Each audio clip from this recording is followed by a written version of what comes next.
بسم اللہ الرحمن الرحیم۔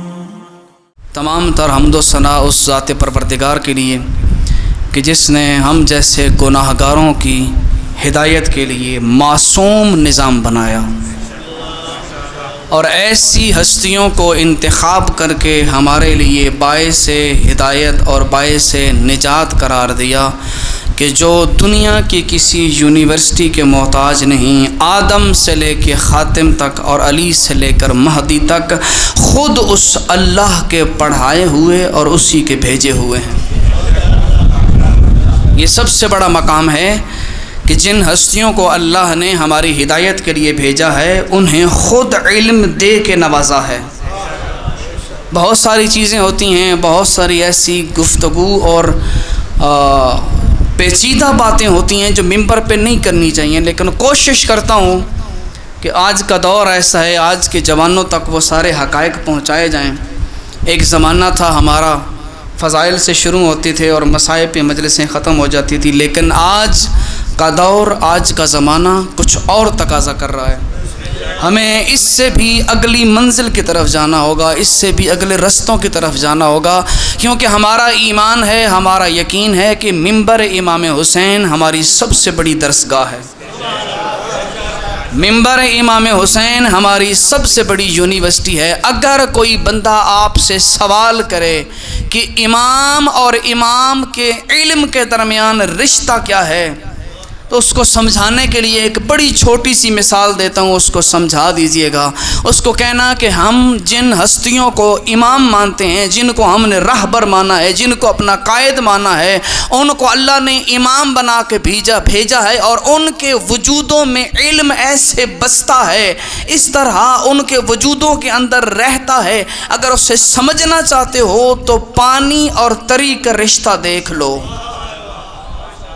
ایک لمحے کے لیے بھی آپ تصور نہیں کر سکتے، پانی ہو لیکن اس کے ساتھ تری موجود نہ ہو، آگ ہو لیکن اس کے ساتھ حرارت موجود نہ ہو، برف آپ کے گھر میں ہو، ٹھنڈک اس کے ساتھ موجود نہ ہو، یہ سب ان لوازمات میں سے ہیں۔ اگر ٹھنڈک کو برف سے ہٹا دیں وہ برف نہیں رہے گی، اگر حرارت کو آگ سے جدا کر دیں وہ آگ نہیں رہے گی، اسی طرح اگر پانی سے تری کو جدا کر دیں وہ پانی نہیں رہے گا۔ اسی طرح ایک لمحے کے لیے اگر علم کو امام سے جدا کرے وہ اللہ کا بنایا ہوا امام ہی نہیں ہو سکتا۔ ایک لمحے کے لیے بھی جس کی ذات علم سے جدا ہو وہ اللہ کا بنایا ہوا امام نہیں ہے۔ اور ہم نے جن ہستیوں کو مانا ہے، زندگی میں کبھی بھی ایسا نہیں ہوا کہ امام سے سوال پوچھا گیا اور امام نے پلٹ کے کہا ہو لا ادری، میں نہیں جانتا، لا ادری میں نہیں جانتا۔ ابھی اگر آپ فرزدق کا قصیدہ پڑھیں جو چوتھے امام کی شان میں بیان کیا تھا، جب کعبہ کے اندر وہ سارا واقعہ پیش آیا، میں اس کی طرف نہیں جاتا، اس کا صرف ایک مصرے کا ترجمہ آپ کو بتاتا ہوں۔ اب یہ کیونکہ میرے موضوع سے تعلق رکھتا ہے، میں نے کہا اگر سوال کریں امام سے تو امام کبھی بھی لا ادری نہیں کہتے کہ مجھے نہیں پتا۔ امام اس ہستی کو کہتے ہیں جو لا ادری نہ کہے کہ میں نہیں جانتا، اور جو یہ شخص کہتا ہو کہ میں نہیں جانتا، یقین جانیے وہ اللہ کا بنایا ہوا امام نہیں ہے۔ فرزدق نے کہا تھا کہ امام سجاد اس امام کا نام ہے، اس نے پوری زندگی اگر لا کہا ہے تو تشہد کے اندر کہا ہے کہ اس کے سوا کوئی معبود نہیں، لا الہ الا اللہ، اس کے سوا کوئی معبود نہیں۔ اگر کلمے کے اندر لا الہ الا اللہ میں لا نہ ہوتا، سجاد ساری زندگی لا نہ کہتے،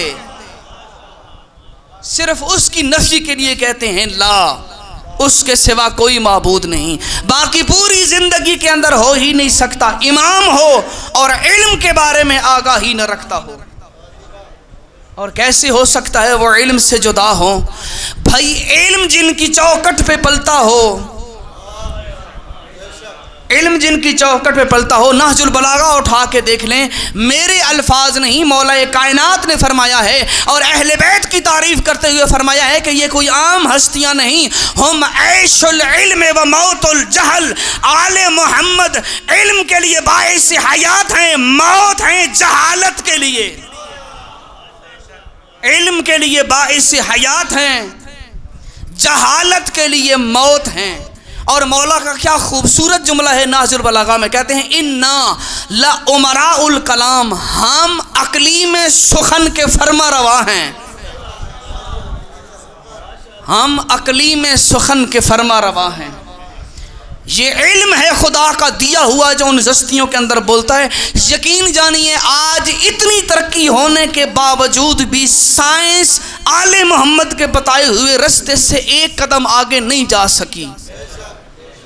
1400 سال پہلے جن چیزوں کی نشاندہی آل محمد نے کی تھی، آج کے دور میں سائنس اتنی ترقی کرنے کے بعد بھی اس سے اگلا قدم نہیں اٹھا سکی۔ سیرت امیر المومنین مفتی جعفر صاحب اٹھائیں، جلد نمبر 2، اس کے اندر یہ واقعہ موجود ہے۔ ایک بندہ آ کے مولا کائنات سے عرض کرتا ہے کہ مولا علی علیہ السلام، مجھے ایسا لگتا ہے کہ میری بینائی میں کچھ فرق آ گیا ہے، مجھے درست نظر نہیں آتا، کوئی اس کا کوئی سبیل بن سکتی ہو، کوئی راستہ بن سکتا ہو، مجھے بتائیں آخر میری آنکھوں کو ہوا کیا ہے۔ اس دور کے اندر امام نے کہا ہے کہ اپنے صحابی کو کہا جاؤ 2 مرغی کے انڈے لے کر آؤ۔ اب امام حل بتا رہے ہیں، آج کی سائنس بھی دیکھنی ہے، اس دور کا امام کا فارمولہ بھی دیکھنا ہے۔ امام علیہ السلام نے 2 انڈے منگائے، سب سے پہلے اس کی ایک آنکھ پہ انگلی رکھ کے دوسری آنکھ کھول کے انڈا اس کے سامنے رکھا اور اس کو کہا کہ انڈے کو پیچھے کرتے جاؤ، جہاں تک انڈا نظر آتا رہے بتاتا رہنا، جیسے ہی انڈا کم نظر آئے بتا دینا۔ وہ کہتے ہیں دیکھتا رہا دیکھتا رہا دیکھتا رہا، ایک مقام ایسا ہے کہتا ہے مولا یہاں سے مجھے انڈا صحیح نظر نہیں آ رہا۔ امام نے کہا اسے نیچے رکھ کے نشان لگا دے۔ پھر دوسری آنکھ، ایک آنکھ یہ والی پہلے چیک کی، پھر دوسری چیک کی تو دوسری کے اوپر اسی طرح انڈا رکھا، یہ آنکھ بند کی اور اس کے مطابق اس انڈے کو دور تک لے کے گئے جہاں تک نظر آ رہا تھا، جہاں تک نظر آیا وہ انڈا رکھ کے نشان لگا دیا۔ امام نے کہا دیکھ تیری آنکھ یہ والی دوسری والی آنکھ سے اتنے % کم ہو چکی ہے، تیری بینائی اتنے % کم ہو چکی ہے۔ آج سے 1400 سال پہلے جو فارمولہ علی ابن ابی طالب نے بتایا تھا، آج 1400 سال کے بعد بھی کمپیوٹر سے چیک کرنے والے ABC دکھا کے یہی فارمولہ نکالتے ہیں، یہی فارمولہ نکال رہے ہیں، ایک قدم بھی اس سے آگے نہیں بڑھے۔ اور باہر لکھا ہوتا ہے کمپیوٹرائز چیکنگ، آنکھوں کو کمپیوٹر کے ذریعے چیک کرائیں، اور کمپیوٹر آج کی سائنس کی فخریہ پیشکش ہے جس پر وہ فخر کرتے ہیں کہ ہم نے اتنی بڑی ایجاد کر دی ہے۔